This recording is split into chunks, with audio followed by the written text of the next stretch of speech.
ассалому алайкум бинандагони гиромӣ, нашри ҷамъбастии барномаи иттилоотии навидро мустақиман аз телевизиони Сафина манзуратон мегардонем. Дар студия Суҳробшоҳ Давлатзода, сурдатарҷумон Авранг Қамаров. имрӯз дар шаҳри Душанбе форуми тиҷоратии сармоягузории Тоҷикистон ва Қазоқистон баргузор гардид. Форуми мазкур барои ҳарду ҷониб ҷиҳати тақвият додани робитаҳои тиҷоратию сармоягузорӣ дар соҳаҳои гуногун, аз ҷумла саноату сармоягузорӣ, бунёди ширкатҳои муштараки истеҳсолӣ, фаъолият дар соҳаи кишоварзию мошинсозӣ ва амсоли ин имконияти навро ба вуҷуд овард. Тафсилот дар гузориши ҳамкорони мо.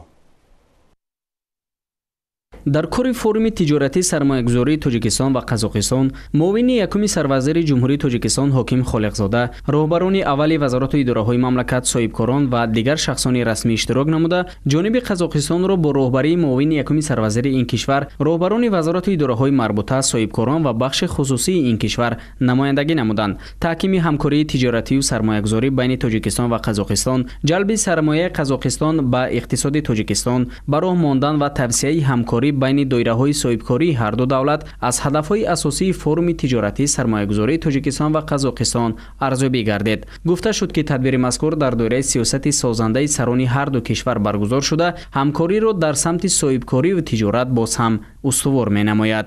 имрӯз сарфарозем, ки дар раванди ташрифи давлатии президенти ҷумҳурии Қазоқистон муҳтарам Токаев форуми инвеститсионии Тоҷикистон ва Қазоқистон баргузор гардида истодааст ва бояд қайд кунам, ки ин чорабиниҳо аввалу аввал дӯстии ду халқи бузургро шаҳодат медиҳад.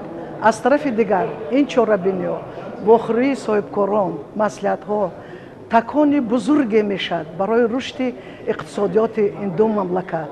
форуми тиҷоратии сармоягузории Тоҷикистон ва Қазоқистон дар ду панел сармоягузории мутақобила, роҳҳои нави ҳамкорӣ ва инноватсия ва технологияҳои муосир манбаи имконияти сармоягузорӣ баргузор шуда, доираҳои тиҷоратӣ ва соҳибкории Тоҷикистон ва Қазоқистон масъалаҳои марбут ба таҳкими ҳамкории ду давлатро дар бахшҳои соҳибкорӣ ва сармоягузорӣ баррасӣ намуданд. дар форум фазо ва имконияти сармоягузорӣ дар соҳаҳои саноат, кишоварзӣ, сохтмон, сайёҳӣ, хизматрасонӣ ва дигар самтҳо муаррифӣ шуда, ҳамзамон лоиҳаҳои муштараки ҳамкорӣ мавриди баррасӣ қарор гирифт. Мы очень рады присутствовать в Душанбе, в солнечном Таджикистане, на дружеском форуме. Очень рады, что таджикская сторона понимает важность данных форумов, потому как Казахстан всегда был одним из крупных поставщиков в сфере поставок нефтепродуктов, сжиженного газа, а также в направлении поставок зерновых, масличных, бобовых культур и растительных масел. На сегодняшний день нам очень интересно направление Таджикистана поставки комбикормов для птицеводства, животноводства, а также рыбного хозяйства. Мы знаем, что у вас на высоком уровне сейчас поднимается ирригационная система, и вы очень сильно подходите к выращиванию именно птицеводства. У вас большая потребность высокого содержания качественных кормов. Поэтому мы в Казахстане готовы делать и производить для вас высокие содержания и высококачественные корма. ҳамчунин дар доираи форум вохӯрии дуҷонибаи соҳибкорони Тоҷикистон ва Қазоқистон дар қолаби соҳибкор бо соҳибкор ва бахши давлатию хусусии ҳарду давлат баргузор гардид. инчунин аз рӯи натиҷаи вохӯрии доираҳои соҳибкории Тоҷикистон ва Қазоқистон санадҳои ҳамкорӣ ба имзо расиданд.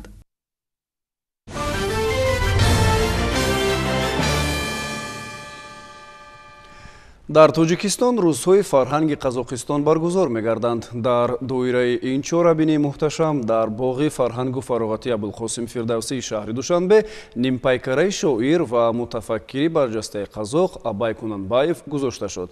ҳамкоронамон аз ҷараёни ин маросими тантанавӣ гузориш медиҳанд. боғи фарҳангу фароғати Абулқосим Фирдавсӣ шаҳри Душанбе яке аз маконҳои тамошобобу истироҳати пойтахт аст. Акнун гӯшаи аз ин боғро нимпайкараи шоир ва мутафаккири бузурги қазоқ Абай Қунанбоев зеб хоҳад дод.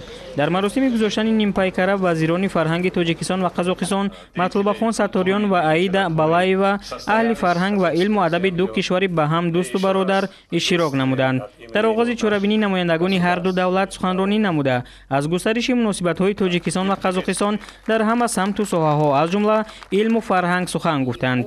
Зикр шуд ки муносибатҳои дипломатӣ байни Ҷумҳурии Тоҷикистон ва Ҷумҳурии Қазоқистон 7 январи соли 1993 барқарор шуданд. Ду давлат ба густариши муносибатҳои фарҳангию гуманитарӣ таваҷҷӯҳи хоса зоҳир менамоянд. Баргузории ҳамоишҳои фарҳангии муштарак бо иштироки ходимони фарҳанг ва ҳунари ду давлат ба анъанаи нек табдил ёфтааст. Дар ин робита мунтазам баргузории рӯзҳои фарҳанги Ҷумҳурии Қазоқистон дар Ҷумҳурии Тоҷикистон ва рӯзҳои фарҳанги Ҷумҳурии Тоҷикистон дар Ҷумҳурии Қазоқистон муҳим арзёбӣ мешавад. Баъд аз суханрониҳо дар вазъияти тантанавӣ парда аз болои нимпайкараи шоир, бастакор, маорифпарвар ва фаъоли ҷамъиятии қазоқ Абай Қунанбоев бардошта шуд. эҷодиёти Абай Қунанбоев чун шоир ва нависанда аз эҷодиёти даҳанаки халқ, назми оламгири шарқ ва адабиёти русу аврупоӣ маншаъ гирифтааст. Абай дар назми қазоқ 17 шакли нави шеъриро ихтироъ намуд. Достонҳои Абай, Масъуд, гуфтор дар бораи Азим ва Искандар дар заминаи сюжетҳои адабии классикии шарқ офарида шуда, дар онҳо хираду дониш ва фазилатҳои инсон тараннум шудаанд. Ба қалами Абай асари Мансуре тааллуқ дорад ки он ба қазоқи қарасӯз, каломи сиёҳ ном гирифтааст. Ба забони тоҷикӣ ин асар бо номҳои ақлия, пандҳо, панднома, андешаҳо тарҷума ва муаррифӣ гардидааст. Дар пандномаи Абай таъсири қобусномаи Унсурулмаолии Кайковус ва Гулистони Саъдӣ маълум аст. робитаҳои фарҳангии тоҷикону қазоқон таърихи дерина дорад ва яке аз нафароне ки дар саргаҳи ин кор қарор дошт Абай Қунанбоев аст. сардафтари адабиёти классикии қазоқ ва яке аз шоирону мутафаккирони бузурги он кишвар. Абай аз маорифпарварон буд ва бо афкору андеша, бо ҳадафу мақсадҳои худ ба маорифпарварони мо аз ҷумла ба Аҳмади Дониш, ба Устод Айнӣ, ба дигар маорифпарварони мо бисёр қаробат дорад. ва ин аз гуфтаҳояш, аз шеърҳояш бисёр аён аст. дар бисёр аз навиштаҳои Абай халқи мо, адабиёти мо, шоиру нависандаҳои мо зикр мешаванд. аз ҷумла ӯ бо бисёр муҳаббат ва бисёр ихлос дар бораи Фирдавсӣ, Саъдӣ, Ҳофиз, Низомӣ сухан мегӯяд ва ин ҳама ба тадриҷ халқҳои моро, маданиятҳои моро ба ҳам наздик мекунад ва дар зимни сиёсати фарҳангии роҳбарони давлатҳои мо як нақши муҳиме мебозад. Сегодня мы на открытии бюста в памяти Абая Кунанбаева. Это действительно значимое событие для международной арены и братского народа Казахстана и Таджикистана. Нам очень приятно. Мы очень надеемся, что наше сотрудничество будет также процветать и расти. нимпайкараи шоири қазоқ Абай Қунанбоев дар боғи фарҳангу фароғати Абулқосим Фирдавсӣ шаҳри Душанбе ҳамчун рамзи дӯстиву бародарӣ байни халқҳои тоҷику қазоқ ба макони тамошобоби сокинону меҳмонони пойтахт табдил хоҳад гашт.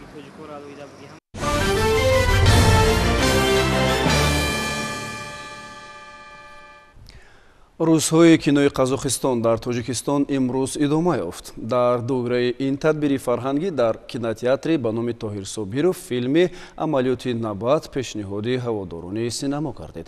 Филми мазкур характери тарбиявӣ дошта, бори дигар маҳорати волои филмофарони қазоқро бозгӯӣ мекунад. ҳамкоронамон аз ҷараёни рӯзи дуюми намоиши филмҳо гузориш медиҳанд. кино дар баробари он ки намунаи олии санъату ҳунар аст, инчунин муаррифгари фарҳангу анъана ва расму оини ин ё он халқу миллат низ ба шумор меравад. ҳамин аст ки масъулини рӯзҳои кинои Қазоқистон дар Тоҷикистон дар доираи барномаи таҳияшуда филмҳои тозаэҷоди худро ба ҳаводорони синамои тоҷик пешниҳод карданд. намояндагони ҳунармандони синамои Қазоқистон иброз доштанд ки ташкили чунин чорабиниҳо ба нафъи кор аст ва шароит фароҳам меорад то ҳамкориҳои дӯстона байни синамогарони ду кишвар боз ҳам устувортар гарданд. برگزاری هر یک چهاربینی فرهنگی و سینمایی پیش از همه یک هدف دارد، مقصد دارد. برگزاری روزهای سینمای قزاقستان در جمهوری تاجیکستان پیش از همه بر رشد و تکامل بعده رابطه همکاری سودمند میان سینماگران دو کشور زمینه مساعد فراهم آورده می شود و ما امید داریم که در آینده باز هم یعنی روابط و همکاری ها مثل که در فیلم های قزاقستان هنرپیشه های تاجیک نقش می آفرند، هنرپیشه های قزاق هم در فیلم های تاجیکستان نقش آفرند و فیلم برداری های مشترک به راه مانده شود. این فیلم که عملیات نبات نام دارد در روز دوم روزهای کینوی جمهوری قزاقستان در تاجیکستان با اشتراک شماره زیادی تماشابین به نمایش گذاشته شد. عملیات نبات که با کارگردانی رشید سلیمانوف روی صحنه آمده است درباره رویدادهای سال 92 در قزاقستان جنوبی نقل میکند. محبوسان خطرناک هنگام انتقال به خارجه در قطاره به کشتار سربازان دست زده فرار میکنند و اتوبوس مسافربران افغان میگیرند. برای نجات آنها قوه‌های بهترین مقامات امنیتی ملی و ترتیبات حقوقی قزاقستان روانه میشوند. فیلم‌هایی که در دایره این چهاربینی به معرض تماشا گذاشته میشوند دوام سال‌های آخر ثبت شدند.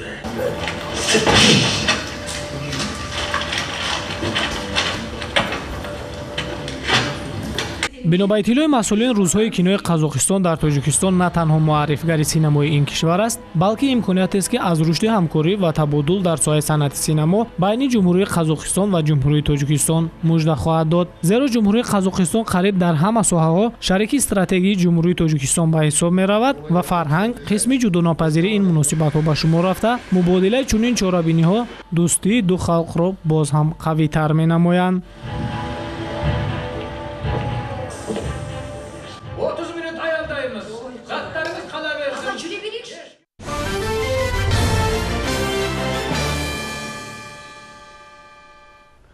соли равон дар доираи омодагиҳо ба ҷашни 33-солагии истиқлоли давлатӣ дар шаҳри Конибодоми вилояти Суғ тасмим гирифтанд ки бештар аз 15 километр роҳҳои маҳаллиро мунфарш намоянд.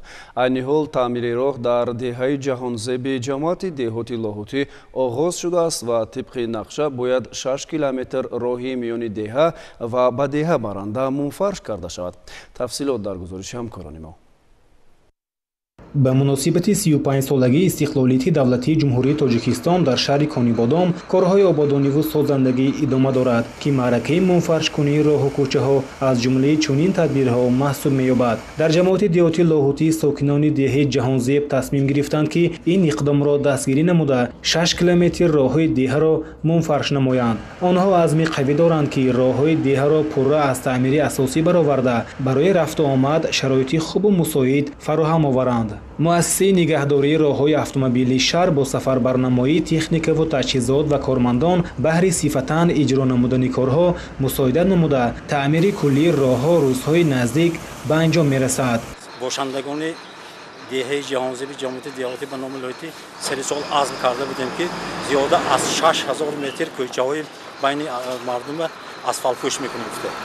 ҳозир чӣ хеле ки шумо дида истодед аллакай он нақшае ки мо дар пеши худ монда будем аллакай мо шуда бо зиёдати ду кӯчаи дига ҳамроҳ кардем байни кӯчаҳои ҷамин деҳа ҳамаш асфалтбой бишад. ин ҳама бо дастгирии бевоситаи мардуми ҳамин ҷамоат мардуми ҳамин деҳот аст. бояд тазаккур дод ки дар шаҳру деҳоти Конибодом таъмиру таҷдид ва навсозии роҳҳо дар тамоми ҷамоату деҳот ба роҳ монда шуда соли ҷорӣ масъулин ният доранд ки зиёда аз 15 километр роҳҳоро пурра мунфарш намоянд.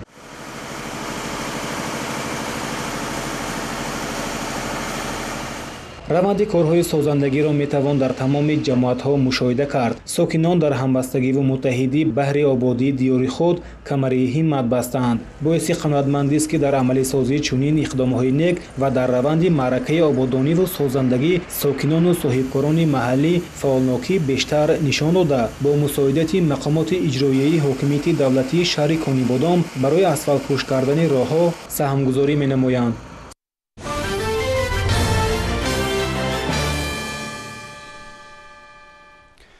бо роҳнамоию ҳидоятҳои асосгузори сулҳу ваҳдати миллӣ пешвои миллат президенти ҷумҳурии тоҷикистон муҳтарам Эмомалӣ Раҳмон халқи тоҷикистон тӯли солҳои соҳиби истиқлолӣ тавонист ба дастовардҳои бузург аз ҷумла сохтмони нерӯгоҳҳои барқӣ, кушодани нақбҳо, бунёди роҳу пулҳои аҳамияти маҳаллӣ ва байналмилалӣ дошта ва амсоли ин ноил гардад.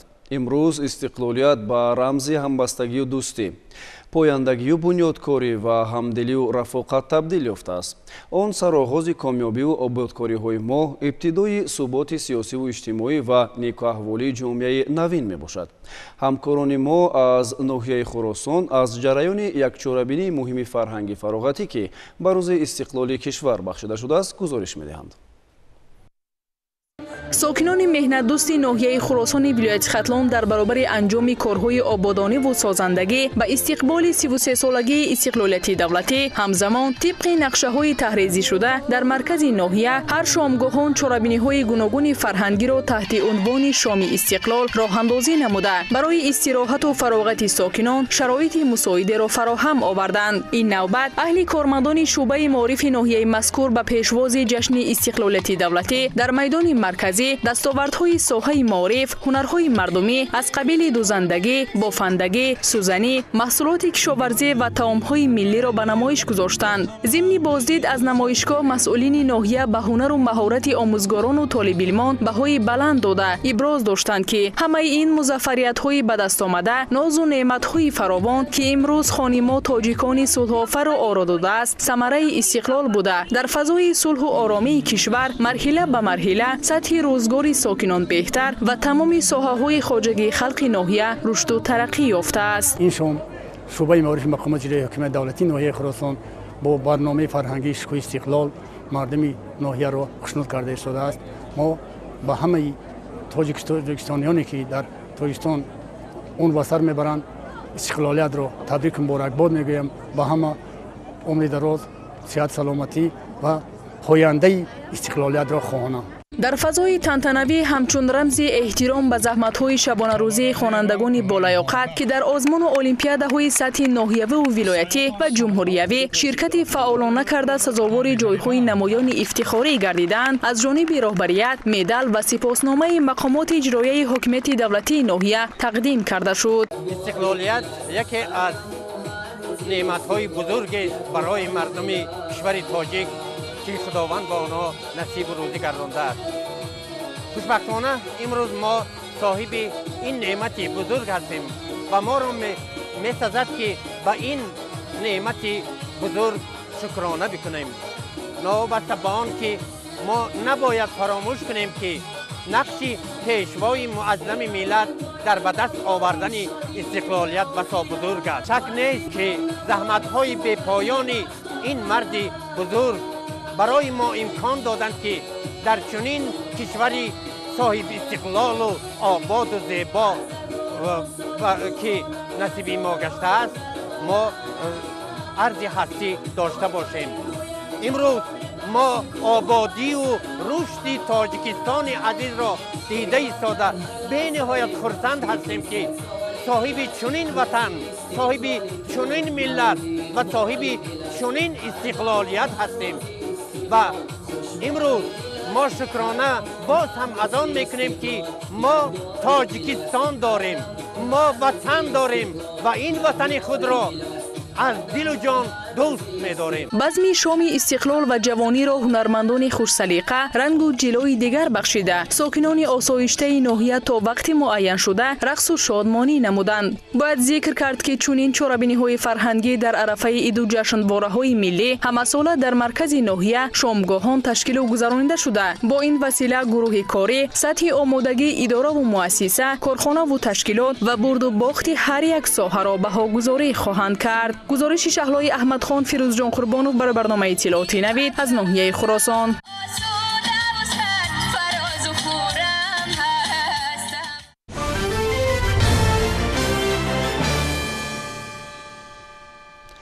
истеҳсол ва дар шафати шоҳроҳҳо ба фурӯш баровардани маҳсулоти кишоварзӣ кори марди деҳқонро дар самти сари вақт ва бо сифати хуб ба харидорон расонидани меваю сабзавот осон гардонидааст. аз ҷониби дигар деҳқонон вақти худро сарфа менамоянд ва харидорон маҳсулотро бо нархи нисбат ба бозору марказҳои савдо арзон харидорӣ мекунанд. дар шафати шоҳроҳи Кӯлоб Муъминобод кишоварзон ҳамарӯза садҳо килограмм меваю сабзавотро ба фурӯш мебароранд. кишоварзони ноҳияи Муминобод бо истифода аз имкониятҳо ҳамасола маҳсулоти гуногуни хоҷагии халқро истеҳсол менамоянд, ки дар пасравии нархи маҳсулоти кишоварзӣ мусоидат мекунад. раванди ба фурӯш баровардани маҳсулот дар шафати шоҳроҳҳо ва ташкили фурӯшгоҳҳои муваққатӣ кори деҳқононро осон гардонидааст, ки аз ин ҳисоб ҳам фоидаи хуб ба даст меоранду ҳам вақтро сарфа мекунанд. мо хай хоҷагии деҳқонӣ дорем ин ҳамин лави рада хоҷагии деҳқонӣ ба номи бузургмеҳр باید در اینجا محصولاتی کارتوشکا، پیاز، پامیدور کشت میکنیم. ما از سبب که مثال چی نریم سرگردان نشیم و مثال بازار نریم برای سبب محصولات رو در اینجا برآورده با فروش میبریم و هم مثال به نرخ دسترس. дигар кишоварзон ки заминҳои лалмӣ дар ихтиёр доранду полезӣ ва ғалладонагӣ мекоранд маҳсулоташонро дар шафати роҳҳо ба савдо мебароранд. тарбузу харбузаи лалмӣ тамъу лаззати ба худ хос дорад ва ба гуфти деҳқонон аз ҷиҳати экологӣ тозаанд. дар майдон 1 гектар 30 сотиқ пелозӣ кишт кардем. мо бо нархи дастрас арзонтар ба бозоро савдо кистем. анҷа лалмия ҳамуш ҳисоб харидор мо бисёртарай нисбати овӣ мақсад лалмия бисёртар мехаранд ин чиза. дар шоҳроҳи Кӯлоб Муминобод сол ба сол шумораи деҳқононе ки маҳсулоти парваридаашонро ба фурӯш мебароранд афзоиш меёбад, зеро шаҳрвандон ва меҳмонон пайваста аз деҳқонон маҳсулот харидорӣ мекунанд. мақомоти иҷроии ҳокимияти давлатӣ бошад дар ин кор ба деҳқонон кӯмак мерасонад. طبق دستور سپارش‌های حکومت مملکت امروز ما به خوجگی‌داران توصیه دادیم که زمین‌هایی که در شهرها در قلمرو شهرها جایگیر هستند و کشت کارتوشکا و پیاز و دیگر نمودی زراعت‌های کشاورزی مشغول کار هستند ما توصیه دادیم با یکجایی مقامات اجرایی حکومت دولتی ناحیه مینوبود که محصولات‌های برآورده خودشان را در سر زمین برآورده در قبط شهرها با فروش برآورده با نرخ ارزان به مردم پیشکش کرده ایستادند. حکومت جمهوری تاجیکستان و وزارت کشاورزی جمهوری تاجیکستان برای رشد ساحه کشاورزی تمام شرایط‌ها را به دهقانان مهیا گردانیده است و کشاورزان کوشش دارند در تامین امنیت آذوقه‌واری کشور سهم گذارند. شیرین جان سفرزاده سیف‌الدین اسماعیلوف از ناحیه مومین‌آباد برای برنامه نوید.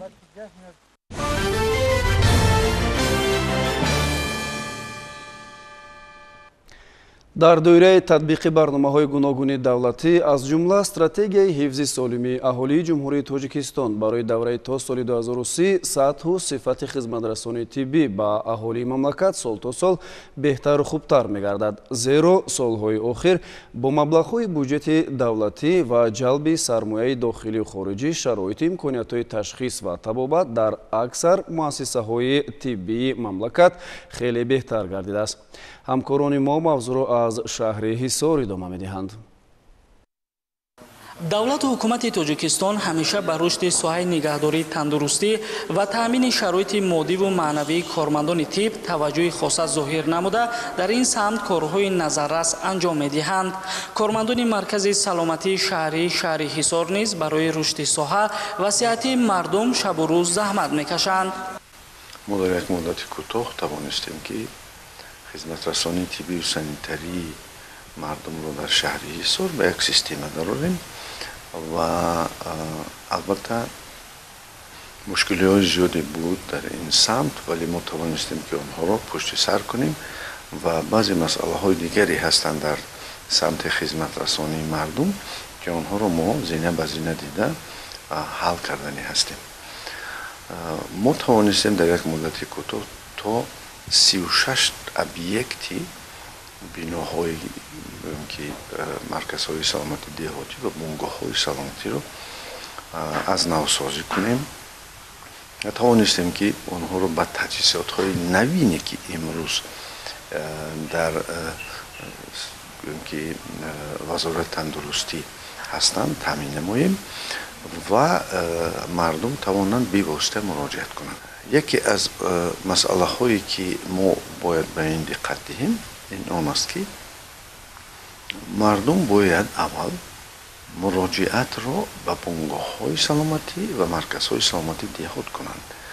сонитар ба маркази саломатӣ ва агар дар маркази саломатӣ ки хизматрасонии صلاحیت بیرون باشد ما آنها را به بیمارخانه مرکزی شهر حصار روانه میکنیم و از آنجا به مرکزهای دیگری خدمت رسانی طبی سطح جمهوری روانه میکنند. با مقصد باز هم بهتر نمودن خدمت رسانی طبی به اهالی، عین زمان در مملکت استراتژی حفظ سالمی اهالی جمهوری تاجیکستان برای دوره تا سال 2030 مورد عمل قرار دارد. ما هر یک امروز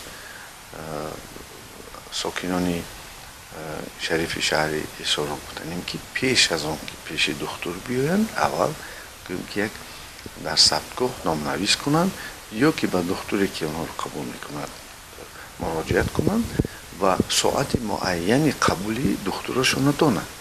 رهبران مرکز سلامتی شهری شهر حصار ابراز داشتند که با مقصد دریافت سریع و به تشخیص و طبابت فرا گرفتن بیماران گرفتار بیماری‌های سیرویتی از جانب کارمندان مؤسسه کمک اولین طبی و سانیتری همه روزه گردش‌های حولگی انجام داده می‌شوند.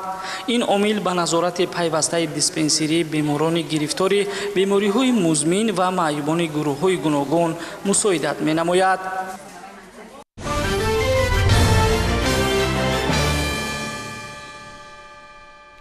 تا فرا رسیدن سال نوی تحصیل روزهای به شمار باقی مانده است. وابسته به این در همه مؤسسه‌های تعلیمی آخرین کارهای آمادگی برای در سطح شایسته استقبال نمودن خوانندگان انجام داده می شود. موضوع را همکاران ما از شهر و ناحیه‌های ولایت سوخت ادامه می‌دهند.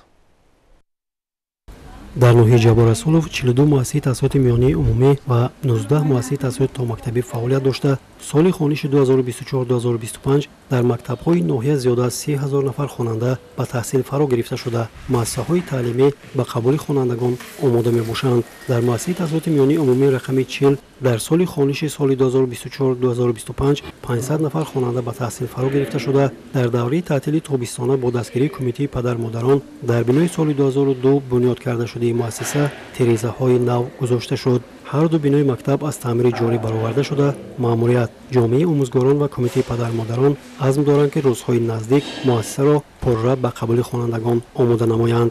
در تعطیل تابستانه در مؤسسه ما هم کارهای آبادانی رفته ایستاده است. بیرون مؤسسه رنگ بار کرده شد. با یاری کمیته پدر مادران 2 آشیانه گذرگاه تیریزه ها را ما با پلاستیکی عوض کردیم. در مؤسسه 500 نفر خوانندگان تحصیل گرفته ایستاده بود. حالا صنف یکم ها 32 نفر هستند. در مؤسسه‌های تحصیلات تا مکتبی ناحیه نیز کارهای تعمیر آبادانی موافق مطلب به راه مانده شده است. در کودکستان رقم 21 و 23 کارهای تعمیری به انجام رسانیده شده. در آبادانی مؤسسه‌های بالاذکر سهم کمیته پدر مادران نظررس ارزیابی گردید. برای سال 2024 در کودکستان ما بسیار کارهای ثمراناک اجرا نموده شده است.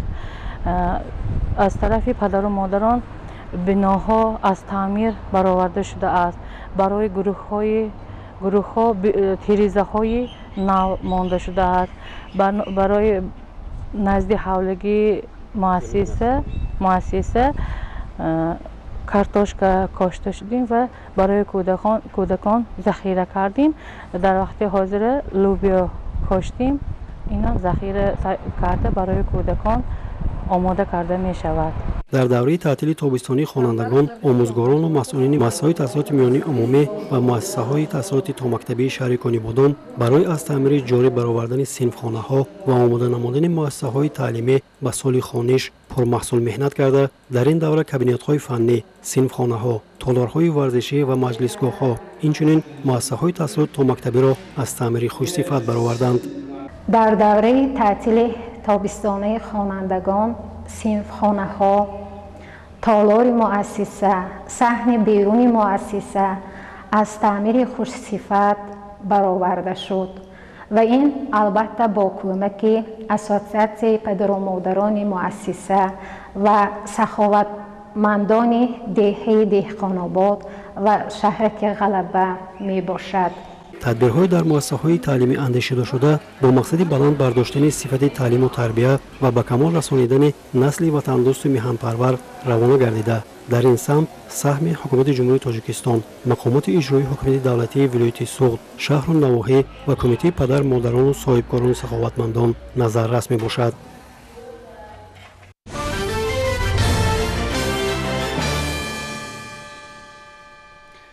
муассисаҳои таълимии шаҳри ваҳдат низ ба соли нави хониш ҳамаҷониба омода шуданд. Бояд зикр намуд, ки дар доираи таҷлили ҷашнҳои миллӣ дар ин шаҳр ҳамарӯза бо душанбе ки ҳаммарз аст, даҳҳо иншооти нави соҳаи маориф сохта мавриди истифода қарор дода шудааст, ки дар онҳо шароиту имкониятҳои таҳсил ба талаботи замон ҷавобгӯ мебошанд. ҳамкорони мо мавзӯъро идома медиҳанд.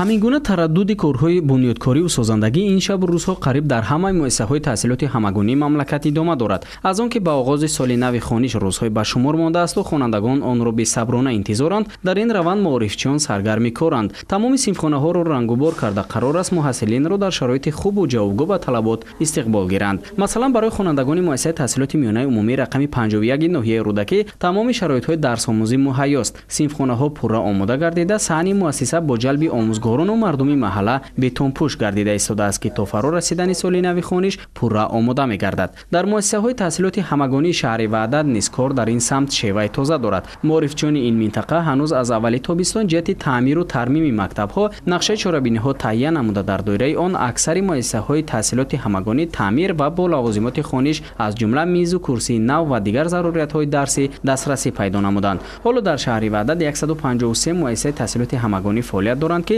ҳамагӣ барои қабули хонандагон омодаанд. дар шаҳри ваҳдат 153 муассисаи таълимӣ фаъолият менамояд, ки дар ин муассисаҳо 93640 нафар хонандагон ва таълиму тарбия фаро гирифта мешаванд ва вазъи омодагӣ ба соли нави таҳсил дар тамоми муассисаҳои таълимӣ тибқи нақша омодагӣ рафта истодааст ва бунёди миллат аз маориф оғоз меёбад ва сармоягузорӣ барои рушди нерӯи инсонӣ барои ояндаи давлат мебошад.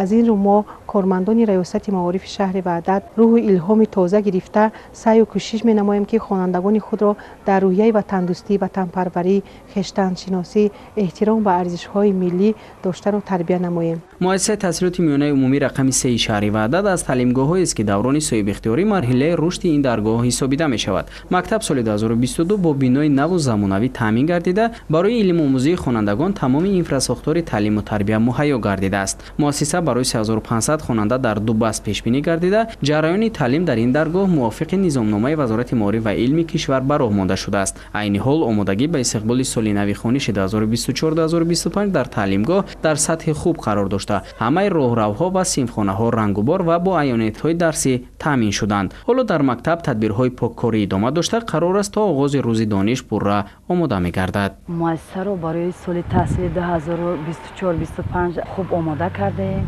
муассиса барои 3500 нафар хонанда аллакай омода аст. аллакай 410 нафар хонандаи синфи як мо имсол ба муассиса қабул намудем. 80% хонандагонро бо сари либоси ягонаи муассисавӣ таъмин намудем. дастрасӣ пайдо намудани муҳассилин бо либоси ягонаи мактабӣ аз тадбирҳои дигари маорифчиёни шаҳри ваҳдат аст, ки дар ин самт низ натиҷаҳо хуб ба назар мерасад. дар маҷмӯъ вазъи омодагӣ ба соли нави таҳсил дар шаҳри ваҳдат дар сатҳи хуб қарор дошта, маорифчиён бо ҳисси баланди шаҳрвандӣ ҷиҳати иштирок дар ин маъракаи тантанавӣ омодагӣ хуб диданд. қобил ба зикр аст, ки мувофиқи қарори Вазорати моориф ва илми кишвар, новобаста ба рӯзи таҳсил рост омадани рӯзи дониш, ин тадбир дар сатҳи хуб истиқбол гардида, дар ҳама муассисаҳои таҳсилоти ҳамагонӣ рӯзи дарсӣ эълон шудааст.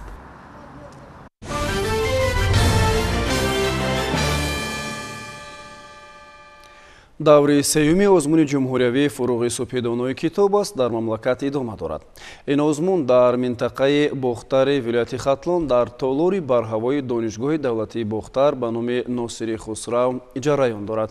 тибқи иттилои ҳамкорони мо, дар даври сеюми озмун аз минтақаи Бохтар 1221 довталаб барои роҳ ёфтан ба даври ҷумҳуриявӣ талош мекунанд. дар кӯхи фарҳангии донишгоҳи давлатии Бохтар ба номи Носири Хусрав даври вилоятии озмуни ҷумҳуриявии фуруғи субҳи донои китоб аст оғоз гардид, ки дар он довталабон аз тамоми минтақаи шаҳри Бохтар иштирок хоҳанд кард. озмуни мазкур аз 6 номинатсия: адабиёти кӯдакону наврасон ва осори шифоҳӣ, адабиёти классикии тоҷик, адабиёти муосири тоҷик, адабиёти ҷаҳон, эҷоди назм ва эҷоди наср иборат мебошад. дар озмуни мазкур аз вилояти Хатлон 1221 нафар роҳхат ба даври вилоятӣ роҳхат гирифтанд, ки аз ин шумора 731 нафарашон аз минтақаи Бохтар мебошад. ҳамаи иштирокчиён имрӯз дар озмун бо як сари баланд, бо як ифтихори ватандорӣ иштирок намуда истоданд. ҳар як номинатсияи озмун дар утоқҳои махсус доир гардида истодааст. خواهی که دانا شوی زور و توانا شوی از سهی دلخوان کتاب حکمت او به حساب. тавре мушоҳида мешавад теъдоди зиёди довталабон ғолибони даври якум ва дуюм буда имрӯз дар даври сеюми озмун бо омодагии хуб иштирок намуда истоданд ва нақша доранд ки ба даври ниҳоӣ роҳхат гирифта сазовори ҷойҳои намоён гарданд. طول 5 سال است که در آزمون فروغ صبح دانای کتاب است. از روی نمینت خواندن و از نمودن آثار شفاهی بچگانه اشتراک می‌نمایند. در رفت آزمون جمهوری فروغ صبح دانای کتاب است. حکمان ها سوال دادند، سوال‌های خیلی خوب دادند. در آزمون جمهوری فروغ صبح دانای کتاب است. از روی نامیناسیون ادبیات کودکان و نوجوانان و آثار شفاهی برآمد می‌کنم. من از روی این نامیناسیون زیاده از 350 شعر که در عموم 5710 مصرع شعر را تشکیل می‌دهند از بر نمودم. آزمون شفاف گذشت. мавриди зикр аст ки ҳадафи асосии озмун ин баланд бардоштани завқи китобхонӣ, тақвияти ҳофизаи фарҳангӣ, дарёфти чеҳраҳои нави суханвару сухандон, арҷ гузоштан ба арзишҳои миллию фарҳангӣ, таҳкими эҳсоси худогоҳию худшиносӣ, пой гардонидани захираи луғавӣ, фаъолгардонии доираи забондонӣ ва тақвияти ҷаҳони маънавии аҳолии кишвар мебошад. як сифати бисёр хуби ҳамин озмун ҳамин аст ки мудом сол ба сол таҳаввул мекунад, яъне инкишофи тадриҷӣ мекунад. و من احساس کردم وقتی که در همین منطقه بختر داوری کردم احساس کردم که همین مناسبت و مسئولیت داوطلبان نسبت به آزمون خیلی بهتر شده است نسبت به سالهای اولی که این آزمون جریان داشت چون که سال تا سال بعضی نوگانی‌ها در این آزمون صورت می‌گیرند. Наш конкурс был очень серьезным, и я хочу сказать участникам, другим участникам и будущим участникам, чтобы относились к этому очень серьезно и готовились с усердием. Это, во-первых, очень весело. Мы, когда стремимся к этому, мы уже изучаем другие культуры. Я благодарна нашему президенту за такие конкурсы. Он дает шанс нашим молодым людям участвовать в этом конкурсе и проявлять себя, узнавать новые вещи, новую культуру. зикр кардан ба маврид аст ки довталабон аз даврҳои гузашта то даври вилоятӣ фурсатро ғанимат дониста теъдоди адабиёт ва асарҳояшонро тибқи низомнома зиёд намуданд ки ин ҳам яке аз шартҳои асосии озмун мебошад.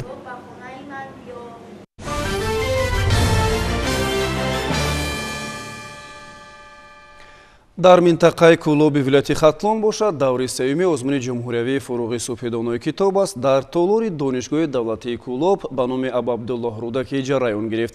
новбаста ба он ки довталабони озмун имсол дар ин минтақа низ нисбат ба солҳои қаблӣ бештар буд, вале ҳайати доварон тавонистанд дар давоми 3 рӯз ба донишу маҳорат ва сухандонии ҳамаи довталабон баҳои воқеӣ бидиҳанд ва озмунро ҷамъбаст бикунанд. даври навбатии озмуни ҷумҳуриявии фуруғи субҳи донои китоб аст дар шаҳри кӯлоб давоми 3 рӯз идома ёфт. дар донишгоҳи давлатии кӯлоб ба номи Абу Абдуллоҳ Рӯдакӣ барои иштирокчиёну ҳакамон шароити мусоид фароҳам оварда шуд. шумораи иштирокчиён бошад нисбат ба соли гузашта 1 баробар афзоиш ёфтааст. бо баргузор намудани озмуни мазкур бори дигар иштирокчиён ва довталабон аз осори адибони адабиёти классик форситоҷик муосир ва адабиёти ҷаҳон шинос мешаванд ва доир ба таърихи гузаштаи худ маълумотҳои муфассал аз худ мекунанд. довталабон дар ҳар як номинатсия кӯшиш мекарданд ба суолҳои ҳакамон ҷавобҳои дурусту саҳеҳ диҳанд. мушоҳидаҳо нишон медиҳанд ки сол ба сол омодагии довталабон ба озмун ва сатҳи дониши онҳо беҳтар гардида истодааст. аксари довталабон шеърҳои зиёд ва дӯстонҳоро аз бар карданд ки ҳазорон мисраъҳоро дар бар мегиранд. سال دوم است که در آزمون جمهوری فروغ صبح دانای کتاب است. از روی نامیناسیون خواندن و از بر نمودن آثار ادبیات بچگانه اشتراک می‌ورزم. غالبان آزمون‌های دوری شهری و ناحیوی گروه شهر و ناحیه‌های کلوب ولایت خطلان در این آزمون شرکت ورزیدند. در آزمون‌های سال‌های قبلی همه غالبان دوری ناحیوی در مرکز ولایت خطلان شهر بختر اشتراک می‌کردند و وابسته به افزایش صف داوطلبان امسال آزمون در 2 منطقه می‌گذرد و غالبان به دوری نوبتی راحت می‌گیرند. من مؤمن نواز زارابانا خواننده صنف چایی مؤسسه تحصیلاتی میانه عمومی 37 شهر کلوب میباشم. من سال اول است که در آزمون جمهوری فروغ صبح دانایی کتاب است اشتراک میکنم. من میخواهم که در دعوی ولایتی سرزاوار جای اول گردم. در روز سوم آزمون آخرین داوطلبان همه شهر و ناحیه‌های منطقه کلوب نزد حکمان برآمد کردند و بعد چند روز دیگر غالبان از هر یک نامیناسیون معین و به دور نوبتی راه می‌یابند. شیرین جان سفرزاده، سیف‌الدین اسماعیلوف از شهر کلوب برای برنامه نوید.